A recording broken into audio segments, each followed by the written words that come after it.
लगभग 6 साल पहले 15 जून 2015 मध्य रात्रि के लगभग 12 बजे पुरी के जगन्नाथ मंदिर में एक अद्भुत घटना घटित हुई।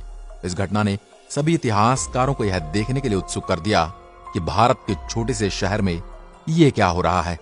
न केवल मंदिर परिसर में बल्कि पूरे शहर में बिजली चली गई।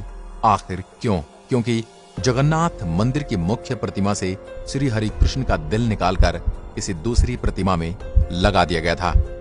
नहीं, यहां पर श्री कृष्ण के हृदय से मेरा मतलब कोई आध्यात्मिक या फिर कोई रहस्यमय हृदय के बारे में नहीं है, बल्कि असली हृदय से है।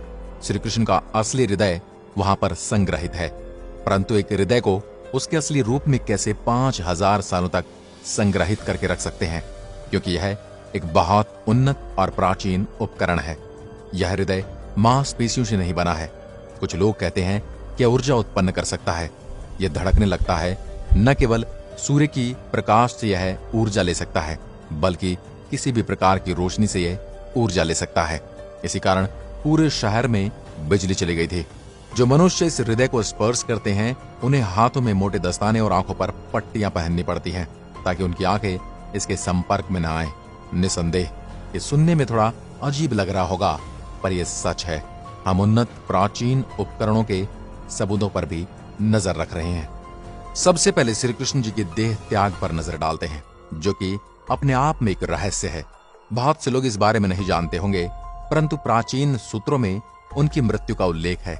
लगभग 5000 साल पहले श्री कृष्ण जी को एक शिकारी द्वारा जंगल में मार दिया गया था। यह एक दुर्घटना थी, क्योंकि शिकारी हिरण को मारने की कोशिश कर रहा था। श्री कृष्ण जी की मृत्यु हो गई और उनका अंतिम संस्कार कर दिया गया। उनका शरीर धार्मिक तरीके से अंतिम संस्कार कर दिया गया। हालांकि उनका शरीर तो जल गया, परंतु उनका हृदय नहीं जल पाया। यह एक बिना नुकसान पहुंचे हुए मजबूत धातु के गांठ जैसा दिख रहा था। जब शिकारी ने उस हृदय को उठाया तो वह हिलने लगा। अब शिकारी उस हृदय का फिर से अंतिम संस्कार करने की कोशिश करता है, परंतु इस हृदय को जला पाना असंभव था और इसी हृदय से एक अजीब सी धड़कने की आवाज आना शुरू कर दी। तो फिर शिकारी को यह महसूस हुआ कि कोई खास उपकरण है। उसने उस हृदय को उठाया और इसे बेचने की कोशिश करने लगा, क्योंकि यह बहुत अजीब दिख रहा था। उस शिकारी ने पूरे भारत का भ्रमण किया, परंतु उसे कोई हाथ तक नहीं लगा रहा था। शिकारी ने हार मान ली और उसने हृदय को लकड़ी के पट्टे पर रखकर नदी में छोड़ दिया। ये हृदय पुरी के एक प्राचीन शहर में किसी को मिला। जब पुरी के राजा को यह पता चला कि श्री कृष्ण का हृदय है, तो उन्होंने एक प्रतिमा बनाकर उस हृदय को उसमें रखने का निर्णय लिया और इस हृदय को उस मूर्ति के अंदर स्थापित करने का भी निर्णय लिया, जो जगन्नाथपुरी में आज भी विराजमान है।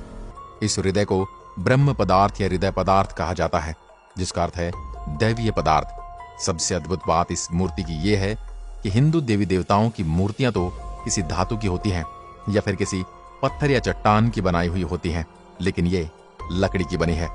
इस अद्भुत मूर्ति का लकड़ी का होने के पीछे कारण यह है कि भगवान कृष्ण का जगन्नाथपुरी में हृदय बिजली के करंट की तरह काम करता है। धातुएं बिजली की सुचालक होती हैं तो करंट लग सकता है, और लकड़ी कुचालक होने के कारण करंट नहीं लगता। जगन्नाथ का अर्थ है पूरे ब्रह्मांड का स्वामी। इस मूर्ति का एक और अद्भुत तथ्य यह है कि यहाँ के पुजारी को हर 12 वर्ष बाद इस मूर्ति को हटाकर इसकी जगह पर नई लकड़ी की मूर्ति बनानी पड़ती है। इसके पीछे भी रोचक तथ्य यह है कि भगवान जगन्नाथ का हृदय इस लकड़ी को अपने तेज से धीरे धीरे खंडित कर देता है। आज से 50 साल पहले एक व्यक्ति ने देखा इस हृदय से कुछ और तरल चमकीला पदार्थ निकल रहा है। उसने ये भी देखा कि यह हृदय चक्र की तरह घूम रहा है। इस व्यक्ति ने कहा यह अष्ट धातु से बना है, जिसका अर्थ यह है कि एक मिश्र धातु से बना, जिसमें 8 धातुएं हैं। इस अद्भुत चक्र के बारे में बहुत सारी धारणाएं बताई जाती हैं। भगवान कृष्ण के पास एक चक्रीय शक्ति है जो सदैव चलती रहती है और ऊर्जा उत्पन्न करती है। विज्ञान भी घर्षण की शक्ति को मान चुका है। विज्ञान भी इसी सिद्धांत पर एक न्यूक्लियर मशीन बना रहा है, जो दिखने में हीरे की तरह होगी। इसके अंदर भी चैम्बर होंगे और वह भी चक्रीय घर्षण पर कार्य करेगी। जगन्नाथपुरी के मंदिर के संचालक कहते हैं कि वे जब इस मूर्ति को हटाते हैं तो वह पूरी तरह से वहां पर अंधेरा कर देते हैं। वे सभी मानते कि यह एक भौतिक वस्तु है, पर इसके केंद्र में जो ऊर्जा उत्पन्न हो रही है वह अद्भुत है। हम जानते हैं किसी भी प्रकाशमान वस्तु से यह ऊर्जा प्राप्त कर सकती है, इसलिए वे इस मूर्ति को अंधेरे में ही वहां से हटाते हैं। हम जानते हैं कि भगवान कृष्ण ने हमें एक प्राचीन उपकरण दिया है।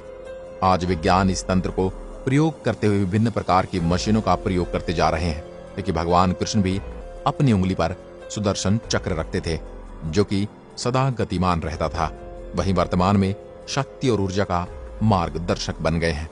आज की वीडियो में बस इतना ही। अगर वीडियो पसंद आए हो तो लाइक कीजिए। धन्यवाद।